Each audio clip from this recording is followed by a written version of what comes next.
All right, so this video is going to be on factoring using a greatest common factor and grouping. They kind of work together. So first of all, what is factoring? The idea of factoring is to unmultiply. So if I have something that I've multiplied together, then this would be the process of then breaking it back up. So let's look at the GCF. First of all, you always will check for this first in every single factoring problem that you do.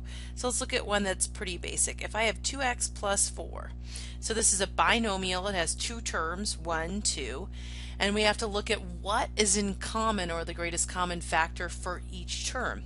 So what factor do they have in common? Well, think about factors are like you can divide it out. So if you look at 4, you can break it up into its factors of 2 times 2, and you could see that both of them have a 2 in common.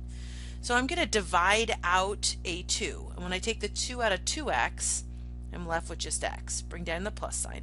When I divide 2 out of 4, I'm left with a 2. Or I could have thought of that as breaking it up into 2 times 2, taking that 2 out. This is factoring, and this is factoring out the GCF. Okay. So the greatest common factor, let's do one with some letters. What if I have 6x squared minus 2xy? Okay, so we can look at 6 and 2. What divides out of both 6 and 2? Excuse me, it'll be a 2. So our number that we can divide out is a 2. And then do they have any letters in common? Think of this as x times x, or 2 x's, and 1 over here, so we have 1 x in common. Excuse me. So I divide 2 out of 6, I get a 3. When I take away one of the x's, I still have 1 left. Minus taking the 2 out, it's gone, the x is gone, and I just have a y left. So you take out all the letters you can, so each term has to have the letter, and you can take out the highest exponent that they all have in common. So it's the idea of a GCF. Let's look at the grouping method. This uses GCF, so we'll get to practice more and more of the GCF idea here with these. Okay, so with the grouping, we are going to see 4 terms. So let me show you a problem like ax plus ay plus bx plus by.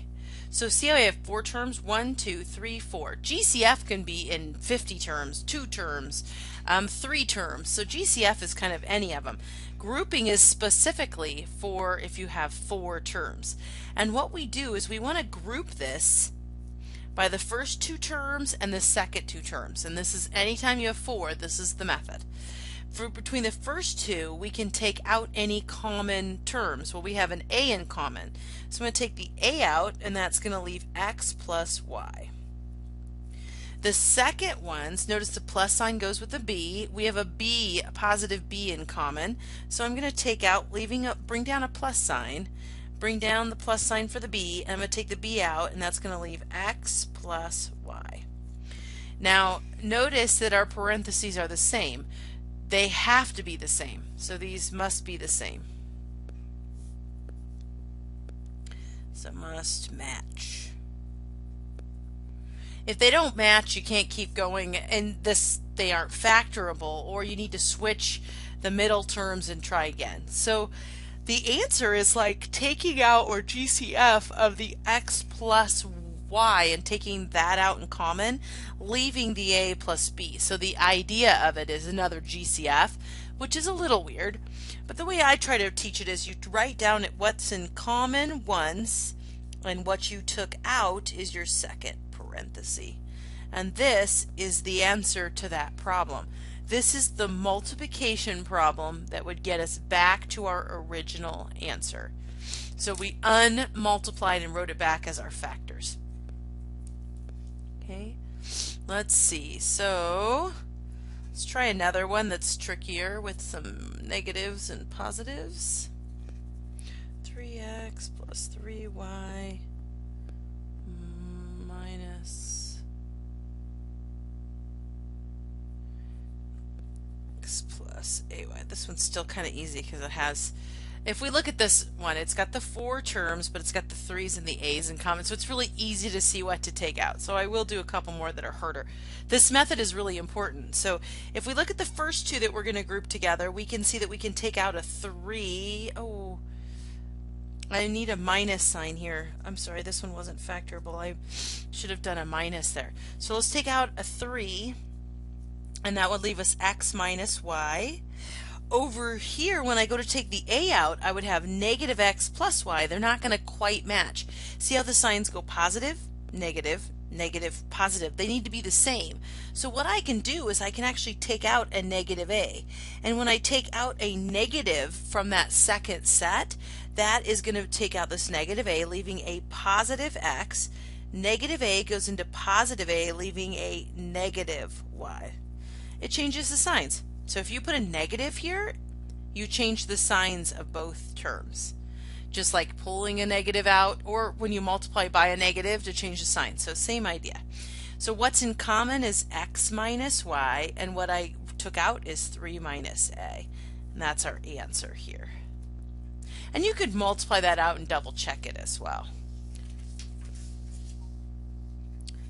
Okay, so let's look at another one. Or maybe, do I have another one written down somewhere? Yeah, here's one. 2, I can't make these up. AB squared minus 8b squared plus a. Oh, I know why I like this one. Okay, so we look at this one. Let's look at our signs. Positive, negative, positive, negative. Oh, good, I don't have to take out a weird negative or anything like that. So then look at the first 2 terms. What can I take out of 2 and 8? Is a 2. And they don't both have an a, but they both have a b squared, so I could take out the b squared. So 2b squared would leave me just a minus, take out a 2 from 8, you're left with 4, b squared came out. And notice that you can't take anything out of the second one, so you're just going to write it as a minus 4. I've done nothing but put a parenthesis around it. I didn't take anything out. When you do that, you assume a 1. It's like I took out a 1, or there was nothing to take out. You have to have that placeholder, so when you go to write it down, you have an a minus 4 of what's in common, and then what you took out was 2b squared plus 1. It's a placeholder to get that 1 or those terms in the right place. So that one was kind of tricky, so I wanted to make sure I covered that one. All right, and that's really 6.1 in the Math 108 book, or it is a different chapter in the Algebra 2, but that's the idea of grouping.